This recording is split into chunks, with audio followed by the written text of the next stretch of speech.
ఉద్దాలకుడితో పాటు వివాహం కాగానే అత్తవారింటికి వెళ్ళిందిట. ఆయనేమో నిష్ఠాగరిష్ఠుడు. తెల్లవారుజామున లేస్తాడు, నిత్యాగ్నిహోత్రం చేస్తాడు, సంధ్యావందనం చేస్తాడు, అబద్ధం ఆడడు, పరిసరాలు పరిశుభ్రంగా పెట్టుకుంటాడు, ఇంట్లో దీపారాధన చేస్తాడు.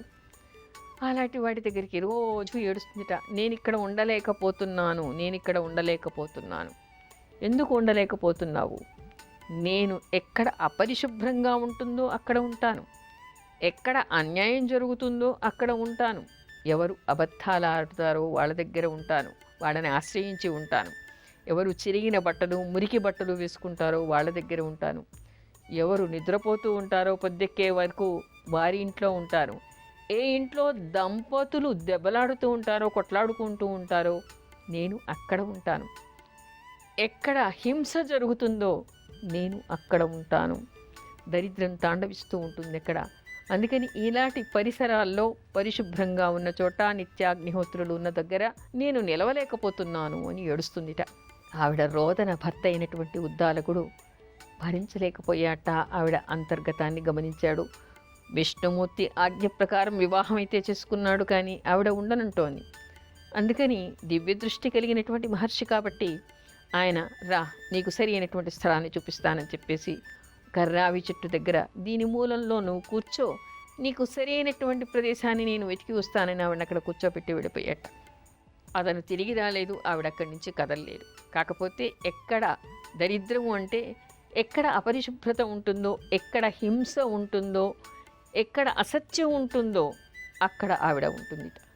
అందుకని రావి చెట్టును ఆశ్రయించి జ్యేష్ఠాదేవి ఉంటుంది కాబట్టి ఎవరూ కూడా రోజు ఈ రావి చెట్టును తాకకూడదు అంటారు. అయితే శనివారం రోజు మాత్రం తాకవచ్చుట. ఎందుకు శనివారం రోజు తాకవచ్చు అంటే, ఒకప్పుడు శని అనేటువంటి శనిగ్రహం గురించి మనం చెప్పుకుంటూ ఉన్నాం కదా, ఆయన కూడా రావి చెట్టును ఆశ్రయించి అక్కడ ఉన్నట్ట. అందుకని ఎవరు శనివారం రోజు రావి చెట్టు చుట్టూ ప్రదక్షిణలు చేస్తారో వాళ్ళకి శని దోషాలు పోతాయిట. ఆ రోజు మాత్రం రావి చెట్టును తాకితే దోషం లేదు అంటూ ఉంటారు. అందుకని రావి చెట్టును ఎవరు కూడా శనివారం తప్ప తాకకండి. ఎందుకంటే జ్యేష్ఠాదేవి అక్కడ కూర్చుని ఉంటుంది, జ్యేష్ఠాదేవిని ముట్టుకోకూడదు కదా. అందుకని ఎవరు కూడా శనివారం తప్ప రావి చెట్టును తాకకండి. దూరం నుంచి ప్రదక్షిణలు చేయాలన్నా, వ్రతం చెయ్యాలి అన్నా దూరం నుంచే నీళ్లు పోసి ప్రదక్షిణ చేయండి తప్ప రావి చెట్టును రోజు ఎవరు ముట్టుకోకూడదు అనేటువంటి విషయాన్ని తెలుసుకోవాలి.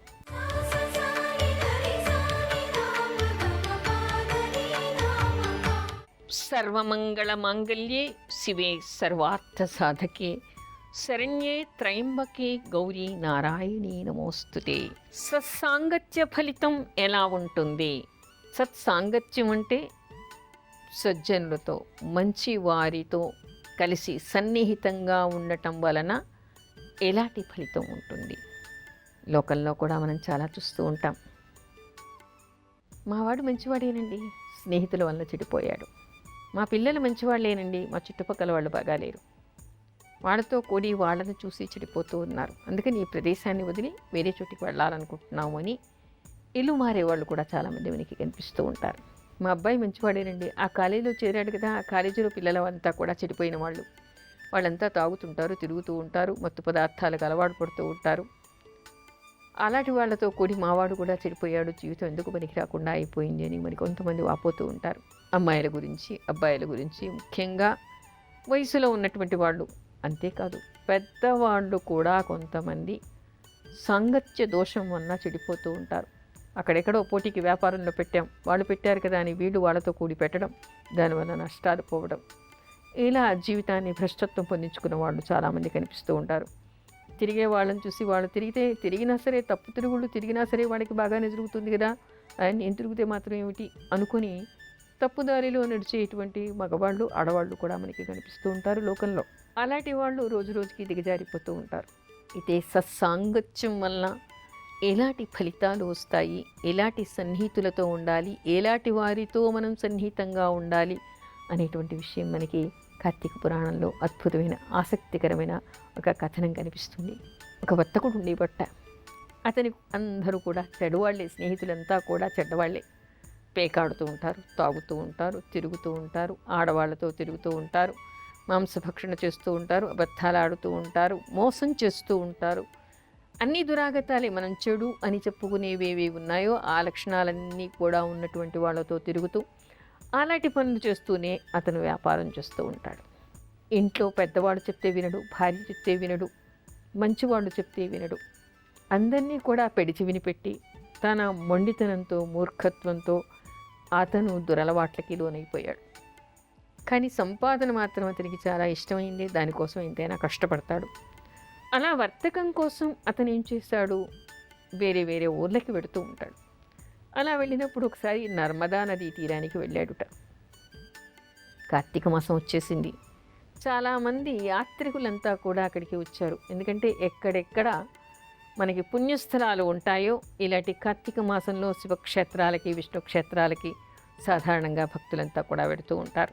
అదేవిధంగా అక్కడ మనకి జ్యోతిర్లింగాలు 2 ఉన్నాయి. ఓంకారేశ్వరుడు, మహాకాళేశ్వరుడు, మహాకాళీ శక్తిపీఠం. నర్మదా నది అత్యంత పవిత్రమైనటువంటి నది.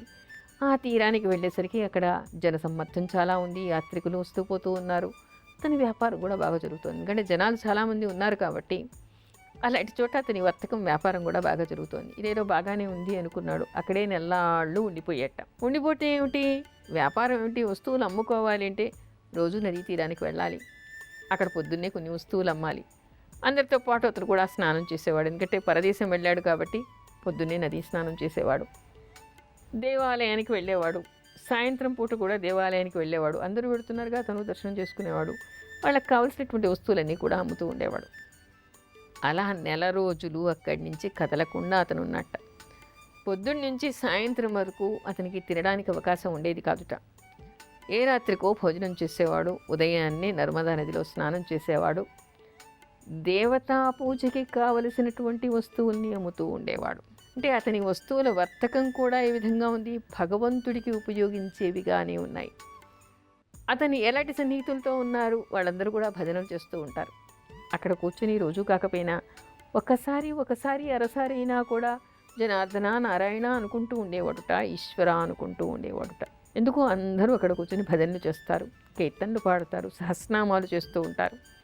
వాళ్ళందరి దగ్గర కూర్చొని వద్దన్నా అవి చెవిన పడతాయి, వద్దన్నా ఒకసారి ఒక నామం ఆ మనసులో తిరుగుతూ ఉంటుంది. అలా వాళ్ళతో కూడా ఉండటం వలన ఆ నెల రోజుల్లో అతనికి తెలియకుండానే అతని ఏకభుక్తం చేశాడు. అతనికి తెలియకుండానే అతనికి ఉండేటువంటి చెడు అలవాట్లకి అతను వెళ్ళడానికి అవకాశం లేకపోయింది.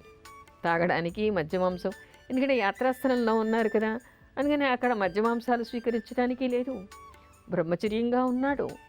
ఇతర దురలవాట్లన్నీ కూడా దూరంగా ఉన్నాయి. వర్తకం బాగా అభివృద్ధిగా ఉంది, వ్యాపారం బాగా సాగుతోంది. దాని మీద మాత్రమే దృష్టి పెట్టాడు. ఉదయాన్నే నర్మదా నదిలో స్నానం చేయడం, ఈశ్వర దర్శనం చేసుకోవడం, అమ్మవారి దర్శనం చేసుకోవడం, దేవతా పూజకు కావలసినటువంటి వస్తువులన్నీ కూడా అమ్మడం చేస్తూ ఉన్నాడు. ఇలా చేసి నెల్లాళ్ళు అయ్యేసరికి అతనిలో మార్పు వచ్చేసిందిట. ఇంతమంది భక్తులు ఇలాంటి చెట్టుకి వచ్చి ఇంత కఠినమైనటువంటి దీక్షలు చేస్తున్నారు. అక్కడ వాళ్ళు చెప్పుకునేటువంటి కథనాలు కూడా ఉంటాయి కదా, పోయినసారి నేను చేశాను, ఇలా అయింది, నాకు అలా అయింది అని చెప్పుకునేటువంటి కథనాలన్నీ కూడా ఇతను చెవినపడ్డాయి. ఇంతమంది భక్తులతో సన్నిహితంగా ఉండటం వలన, ఆ దేవుడి కథనాలు వినటం వలన, ఆ భజనలు వినటం వలన అతనిలో చాలా మార్పు వచ్చేసిందిట.